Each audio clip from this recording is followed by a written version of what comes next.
sont tellement nuls à chier. Aux forces de l'argent. On ne croit pas que l'argent achète tout, Voilà, on écoute un film Tanguy et Magbo, là, je sais pas qui, là. vision assez française d'ailleurs de Arnaud, française, voilà.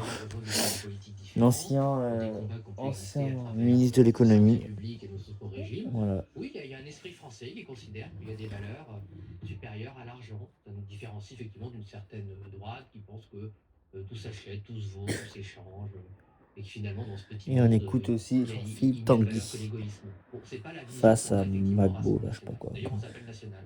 Alors, quand merci de ce préliminaire, on va dire, qui permet de vous situer, votre programme en 2024 avait fondu comme neige au soleil parce que vous aviez un candidat, M. Bardella, qui, à chaque fois qu'il rencontrait un obstacle, disait bon, non, ça finalement, on va l'amender, on va le corriger. Alors je comprends, vous aviez été pris par surprise par cette dissolution, mais en 2026, vous avez proposé un contre-budget, d'ailleurs je crois que vous en étiez le porteur, qui mélange à la fois des mesures sociales redistributrices et des propositions libérales pro-entreprise. Alors, il y a un institut qui s'appelle le CEVIPOF, très sérieux, qui travaille depuis très longtemps à Sciences Po, qui a fait une analyse sur l'équilibre entre les mesures libérales pro-entreprise, c'est-à-dire ce en même temps que vous êtes en train de porter, d'ailleurs que vous venez d'énoncer, et il dit, bah voilà, tout ce qui était libéral pro-entreprise en 2022, c'était 20% du programme, et en 2026, dernièrement, c'est 60% du programme. Donc il y a eu une espèce de glissement. Et je sens, excusez-moi, comme tous les Français, d'abord une incertitude, une instabilité, une incompréhension sur ces deux pôles qui n'arrivent pas forcément à se concilier facilement pour des raisons historiques que vous avez énoncées. Mais comment se fait-il qu'on n'a toujours pas un programme stable où vous pouvez dire à votre droite ceci, à votre gauche ceci pour ne plus bouger? Parce que le problème, c'est quand il n'y a pas de programme stable, il n'y a pas de contrat possible avec les électeurs.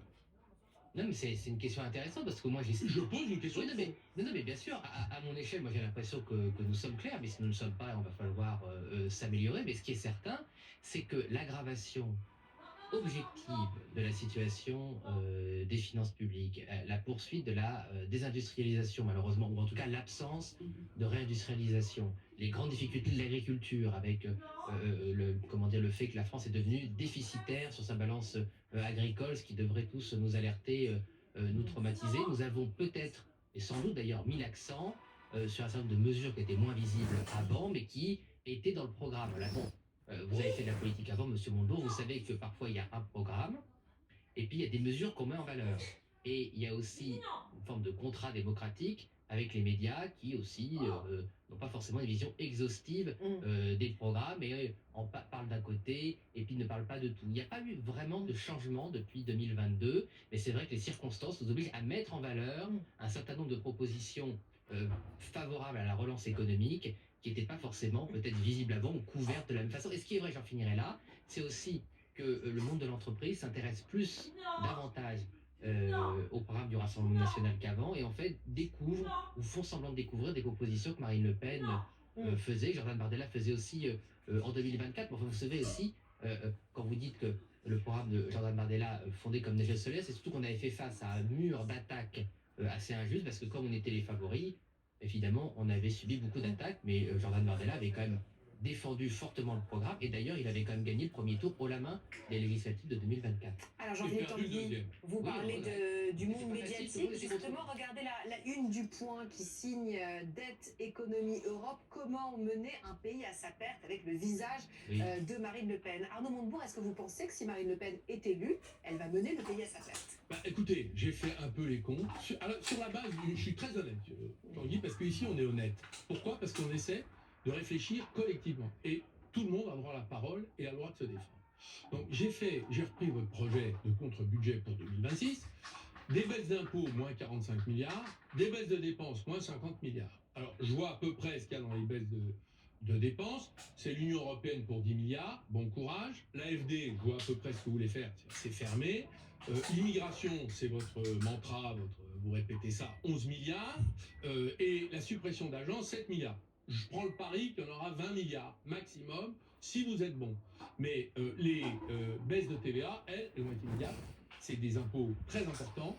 Et les baisses d'impôts de production qui sauvent c'est la mesure bardélienne, hein, c'est-à-dire pro-business pour les entreprises. 16 milliards, donc en clair, ce que je vois, et c'est d'ailleurs ce que disent à peu près tous les observateurs qui ont analysé votre projet, les recettes nouvelles, on ne les voit pas, vous faites un impôt sur la fortune à 4 milliards, merci, c'est une restitution, un retour à l'équilibre, mais franchement, on se retrouve avec un déficit à 6%, une dette publique à 132%, et finalement les éléments financiers du pays qui s'aggravent très, très lourdement. Donc en gros, vous êtes presque au niveau de Mélenchon. Ça m'étonne un peu venant de vous. Mais non, mais c'est pas venant de moi. Non, c'est-à-dire que ça vient de Anthropique Claude. C'est-à-dire que je passe vos programmes c'est très bien. à l'intelligence artificielle, Oui. parce que moi je suis stupide, je ne sais pas lire les je crois programmes, pas du tout que mais j'ai fait Mélenchon pas du tout que vous soyez- et Le Pen. Oui. Et qu'est-ce que je vois? Finalement, on arrive à peu près aux mêmes dérives. Et c'est pour ça que Le Point publie ça. Non, Je mais vous pose cette j'ai- question j'ai lu- pour que vous répondiez, j'allais dire, sur le fond. Oui, oui, bah, j'ai lu le dossier du Point, qui est un monceau de lieux communs et d'énormités. Bon, ce serait trop long de revenir dessus. C'est de l'ordre du slogan et pas de l'analyse. Mais vos analyses, moi, je ne suis pas d'accord sur ce que vous dites sur nos économies. Je veux dire, nous, dans un rapport de force avec l'Union européenne, on ne paiera pas. Vous avez été ministre de l'économie et du budget. Chaque mois, vous autorisiez ou pas à verser le bol de la France à l'Union européenne. Nous ne sommes pas obligés de la verser et nous assumons, et depuis très longtemps. Non, mais ça c'est exact. Ça, Voilà. ça, je vous en donne. Non, mais vous confirmez que c'est bien le ministre de l'économie qui. chaque mois, je vous confirme que ça vient du voilà. budget. Oui, Oui, non, mais c'est pas. Prince, là, tu me fais un peu chier, là, tu vois. Politique Hein, pour pourquoi autoriser, t'embêtes Céline le là-haut? versement ou Je vais non. te calmer, moi. Et je pense que, je vais parler à votre place, mais en tout cas, je pense que M. Hollande, lui, n'avait pas envie de bloquer le paiement. Voilà, c'est le moins qu'on puisse dire. Et c'est pas la même En politique. gros, c'est la politique de Margaret Thatcher. Oui. I want my money back. Mais elle négociait alors avant là, de c'est demander même des pas back. retours de chèques. Là, c'est même pas money back parce que c'est même pas on give rien, voilà, on donne rien. Voilà, nous ne donnons rien à l'Union européenne. C'est la politique du chéquier vide, comme le général de Gaulle faisait la politique de Hop la là, chaise vide. hop là, Sur l'immigration, hop là, beaucoup de raisons de ne hop pas réussir là, à faire des et économies, puisque ouh, nous suspendons les aides non contributives des immigrés et des immigrés qui n'ont pas travaillé pendant au moins 5 ans. Donc c'est automatique, hein, comme économie. On assume ces économies. Et sur la désertification de l'État, c'est une politique très importante, M. Montebourg, parce que vous étiez d'ailleurs critique de ce qu'on appelle la politique du New Public Management, c'est-à-dire que un certain nombre de gens ont voulu en fait affaiblir l'État, l'État démocratique, en créant un certain nombre d'agences qui doublonnent et qui en fait non seulement gênent l'action de l'État, mais coûtent très cher. Beaucoup de fonctionnaires préfèrent se faire nommer dans des agences parce que les salaires sont meilleurs, ne servent à rien, et nous, on coupera à la hache, on assume dans ces agences, il n'en restera presque plus aucune. Il restera en gros le CNRS et l'agence de sûreté nucléaire parce que elles ont une légitimité à être, elles, indépendantes de l'État pour pas que ça devienne n'importe quoi, mais un nombre considérable d'agences, la commission de régulation de l'énergie, l'ADEME, la commission de régulation du ferroviaire, la commission de régulation des télécoms, tout ça, ça dégage. Et vous savez pourquoi d'ailleurs c'est cohérent? Parce que nous, on considère que c'était aussi le cheval de Troie de la Commission européenne, parce qu'en fait la plupart de ces agences... Alors, ce sont des autorités administratives indépendantes, donc ça, elles ont un rôle régulateur. En revanche, prenons l'exemple de l'ADEME, si vous voulez bien. L'ADEME, ce sont des subventions. Oui. Il y a effectivement une structure qui gère ça, qui est assez légère d'ailleurs, mais ce sont d'abord des subventions Absolument. à l'économie de transition verte. Donc ces subventions, on ne va pas les supprimer. Donc vous avez mis 7 milliards avec le budget de l'ADEME, mais le budget de l'ADEME, c'est un budget d'investissement dont on a cruellement besoin. Non, nous on ne Vous croit pouvez supprimer l'ADEME, et si vous le mettez au ministère, il faut quand même bien continuer à Non. subventionner. Non, nous on fait un changement de politique, c'est-à-dire qu'on ne croit pas beaucoup aux subventions, on croit que les subventions sont inflationnistes, on croit que les subventions, d'ailleurs, sont beaucoup sur des projets. Je vais vous donner un exemple. Dans ma circonscription, j'ai l'entreprise Roquette qui a investi 400 millions d'euros dans une chaudière à biomasse pour satisfaire un certain nombre de réglementations. Les premières années, l'industrie Roquette m'a dit non, c'est très bien cet investissement, puis après ils m'ont avoué, parce qu'ils ont des difficultés, puis ils vont licencier beaucoup de gens, qu'en fait ça leur a fait perdre du temps et de l'argent, et c'est pas productif. Donc nous, on veut repasser dans des investissements productifs, plutôt par des prêts à taux bonifié ou des prêts à taux zéro. La subvention économiquement fausse les prix, est inflationniste et fait dériver les entreprises d'investissements productifs à des investissements soit pour se conformer à des réglementations qui ne sont pas très intéressantes, voire toxiques, et ça perturbe tout. Donc en fait, non, on ne supprime pas que les agences, mais je vous remercie de poser cette question parce que beaucoup, notamment les LR, Ça a le mérite d'être- notamment les LR, effectivement, eux n'assument pas la suppression des subventions. Nous, on supprime les subventions et on passe à des prêts. Mais il y a aussi une logique derrière, j'en finirai par là. C'est aussi qu'on a aussi un programme de repasser au financement de l'économie réelle par les banques. Parce que si aussi cette économie où l'État doit passer partout parce que les banques ne font plus leur travail de financement, si les investissements, monsieur Montebourg, et ça je pense que ça peut vous intéresser, sont productifs, il n'y a pas besoin que l'État intervienne. Parce qu'en fait, les banques, elles ont intérêt à financer Les l'économie réelle. investissements verts ne sont pas productifs Et bah, par définition. Et Et si on les fait, c'est pour adapter l'appareil productif, c'est une charge pour les entreprises. Si on ne les prend pas en charge, personne ne le fera. Eh bien, C'est le rapport Pisani-Ferry que vous avez dû lire, oui. qui est très intéressant. Il dit qu'il y a 4 points de PIB à mettre sur la transition verte. Si l'État ne le fait pas, personne ne le fera, ce ne sera pas le marché. Donc Oui. on n'y arrivera pas. Oui, mais il y a aussi des investissements verts, monsieur Montebourg, qui sont en fait contre-productifs dans le sens où les moyens de production, les systèmes de production, la façon dont on crée l'industrie, c'est pas adapté et il y a un mensonge là-dedans où on fait croire que parce que c'est vert, ça fonctionne. Même avec une subvention, il y a des facteurs de production, des méthodes de production qui aujourd'hui ne fonctionnent pas. Et la France a fait beaucoup d'efforts et une économie très verte. Et aujourd'hui, on met en péril notre industrie en faisant croire que tout va bien et qu'il suffit d'appeler un investissement vert pour que ça fonctionne. Et ça fonctionne pas, voilà. Et notamment dans la sidérurgie aujourd'hui, on n'est pas sûr que ça fonctionne. Dans la verrerie, on n'est pas sûr que ça fonctionne. Et vous avez beau subventionner, à la fin, ça peut fermer.